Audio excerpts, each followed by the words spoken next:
नमस्कार मंडळी. हा इथे आपला खालचा बेड झाला आहे, ज्याच्यावरती एक लेअर केला आहे आपण. अजून दुसरा लेअर यावरती येणार आहे. मधल्या बेडचा पहिला लेअर चालू आहे. जसं की मी तुम्हाला अगोदर सांगितलं होतं की खाली अगोदर सगळ्या काड्या लाकडं वगैरे टाकलेत, त्यावरती गवत टाकले, त्याच्यावरती नारळाच्या शेंड्या टाकल्या. जसं बघू शकता तुम्ही इथे की मी इथे या नारळाच्या शेंड्या टाकण्याचं काम करत आहे. या नारळाच्या शेंड्या यावरती पसरवल्या की त्यावरती आपण मग पुन्हा आपलं गवतापासून केलेलं खत, म्हणजे सेंद्रिय खत आपण कुजवलेत ते यावरती टाकणार.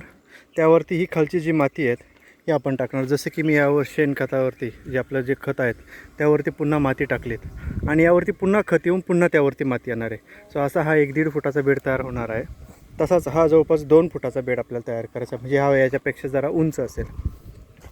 त्यानंतर हा मधला सेंटर आहेत, यामध्ये पण आपल्याला एक बेड करायचा आहे. इथे पण अशी फिरण्यासाठी जागा असेल. सो असं हे ओव्हरऑल नियोजन चालू आहे. तुम्ही बघू शकता हे असं करण्याचं चालू आहे. तिथे आपल्या घरासमोरची ही परसबाग आपण तयार करत आहोत, जी आकर्षक दिसावी आणि त्यात मनही रमावं जरा महिलांचं. त्यामुळे मी जरासा छान असा आकार दिला आहे त्याला. त्यामधून इथून एंट्री करते ना, इकडनं जातील तिकडनं बाहेर निघतील.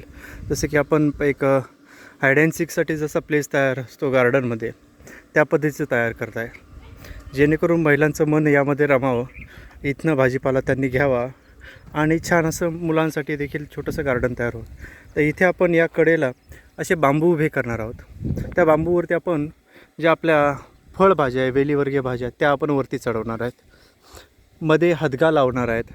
इथे कडेनं हदगा असेल याच्या. त्यानंतर त्यावरती आपण वेलवर्गीय भाज्या आपण नंतर वाढवणार आहोत. आणि मध्ये इथे आपण ह्या जो बाहेरचा पॅसेज आहे, इथे कडेने फळभाजी जसं की वांगी, त्यानंतर टोमॅटो, भेंडी असं किंवा गवार असे लावलेले असेल.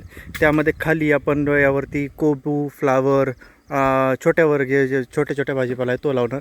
त्याखाली लिफी व्हेजिटेबल लावणार. त्याच्यानंतर खाली अजून त्याच्याही खाली म्हणजे तळामध्ये मध्ये गाजर, मुळा, बीट यासारखे खाली वाढावेत असे भाज्या असणार आहेत. मध्ये पण आपण तिथे लिफी व्हेजिटेबल लावणार आहेत, मेथी वगैरे. सो असं ओव्हरऑल नियोजन आहेत.